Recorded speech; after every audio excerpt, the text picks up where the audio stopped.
مساء الخير على متابعيني وحبايبي، يا رب دايما كده تكونوا بخير وسعادة. النهاردة فيديو جديد ووصفة جديدة. هنعمل صلصة الطماطم المركزة بأسرار الشركات، بس من غير بقى مواد حافظة.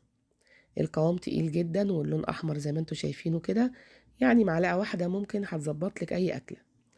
والطريقة اللي هنعملها النهاردة دي تعتبر أسهل وأسرع وأحسن طريقة تخزني بيها الصلصة. يعني لو عايزة تعملي كده كمية مش هتاخد منك مجهود خالص. أنا ساعات بعمل بال20 وال30 كيلو بالطريقة دي، ما بتاخدش مني مجهود خالص ولا وقت، وما بيكونش فيها كمان اي هدر.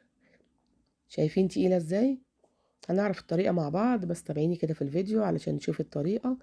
بس يلا بسرعة اشتركي في القناة ولايك وشير لو عجبك الفيديو. انا جايبة كده حوالي 7 كيلو من الطماطم، كيس فيه 4 كيلو وكيس فيه 3 كيلو. شايفين بقى الطماطم بتاعتنا النهاردة تحفة. انا وانا شغالة هقول لكم على الطماطم اللي تختاريها علشان تطلع لك كده كمية صلصة كتير. انا جبت كده ال7 كيلو وغسلتهم غسلة كده كويسة، وابتديت كده بقى اشتغل فيها. شايفين بقى العنق بتاعها ده؟ انا مش عايزاه خالص، ده بيبقى مترسب فيه الكيماويات. هشيله كده بسكينة ليها بوز كده رفيع بالشكل ده، في ثواني كده هيتشال معاكي. لو قدامك 20 كيلو هتعمليهم في دقيقة. دي اول طريقة. لازم تشيل العنق بتاعها ده، ما تسيبهوش ابدا. وفي كمان طريقة تانية، لو ما عندكيش سكينة ليها بوز رفيع، انا بجيب المقوار بتاع البتنجان وببتدي كده ان انا اشيلها كده في ثواني زي ما انتوا شايفين كده. طريقة سهلة جدا ومش عايزة اي وقت، بس اهم حاجة ان انت لازم تشيلي الجزء ده اهو. حلو قوي كده، انا عملت الكمية كلها زي ما انتوا شايفين كده، خلصتها. ما خدتش معايا دقيقتين بالظبط. انا زي ما قلت لكم دول 7 كيلو. انا بعمل كميات كبيرة بخزنها عندي في التوقيت ده يعني الطماطم فيه بتبقى حلوة قوي. بس النهاردة انا عاملة معاكم الكمية دي بس، لكن الايام اللي جاية فرصة الطماطم دلوقتي سعرها كويس، هجيب كمية وهخزنها. بصي بقى، الطماطم اللي انت تجيبيها علشان تعصريها لازم تكون كده حلوة وما فيهاش كده حاجة بايظة ولا اي حاجة، عشان لو جبتي فيها جزء كده بايظ هتضطري ان انت تقطعيه وهتهدر معاكي وما بتبقاش حلوة. ولازم تكون كبيرة وتكون ملحمة بالشكل اللي انتوا شايفينه ده، عشان لو عصرتي الصغيرة هتديكي بذر وقشر كتير قوي، وتكون جامدة وحمرة، وتبقى كده بتاعت الشتاء زي دلوقتي، بتبقى كده حلوة ومسكرة، احسن من الطماطم الصيفية بكتير. اهو شايفين بقى، هحطها كده في حلة. انا جبت، هاتي بقى اي حلة، انا وزعت الكمية على حلتين بالشكل ده، سواء حل ألمونيوم او ستانلس او جرانيت، اي حاجة موجودة عندك. وجبت كوباية مية الكبيرة اللي انتوا شايفينها دي، قسمتها على الحلتين. ما تحاوليش تحطي مية كتير علشان هي اصلا هتنزل مية. انا دلوقتي رفعتها على النار وغطيتها كده، كل حلة بالغطا بتاعها، ما تسيبهاش مكشوفة. واول ما بتغلي بسيبها بعديها ب10 دقايق، مش اكتر من كده. وجبت كده بنجرايه. البنجرايه دي يا جماعه مهمه جدا، طبعا احنا عارفين فوائد البنجر مهمه جدا. ساعات بنعمله الولاد ما بيرضوش ياكلوه، فدخليه في صلصه الطماطم، بس ما تحاوليش تزودي. يعني ال7 كيلو انا جبت البنجرايه دي حجم متوسط. جبتها كده وغسلتها كويس، وبعد كده دلوقتي بقشرها، انا مش محتاجه القشر بتاعها. ودلوقتي بقى هبتدي كده ان انا اقطعها. بصوا بقى، اللون بتاعها خطير. جبت بقى حله صغيره كده على قدها، وهبتدي كده ان انا اقطعها قطعيه كده مكعبات بالشكل ده اهو. دي بتخلي بقى لون الطماطم يا جماعة تحفة جدا، وكمان مغذية، لان البنجر كله حديد. حطيه على الطماطم بتاعتك وخزنيها، هتبقى لون الطماطم تحفة.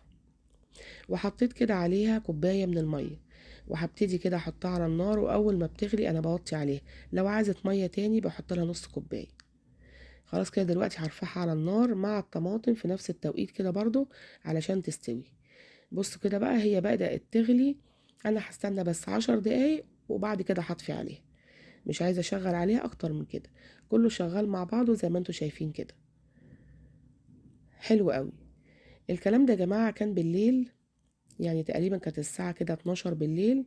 انا كنت جايباهم وعملتهم، غسلتهم وشلت الجزء الابيض، وبعد كده اديتهم غلوة. ما خدوش مني مجهود خالص ولا تعبت، ولو عندي 20 30 كيلو هعملهم كده في دقايق، مش هياخدوا وقت خالص. تاني يوم الصبح بقى كانت بردت خالص، ونزلت المية اللي انتوا شايفينها دي.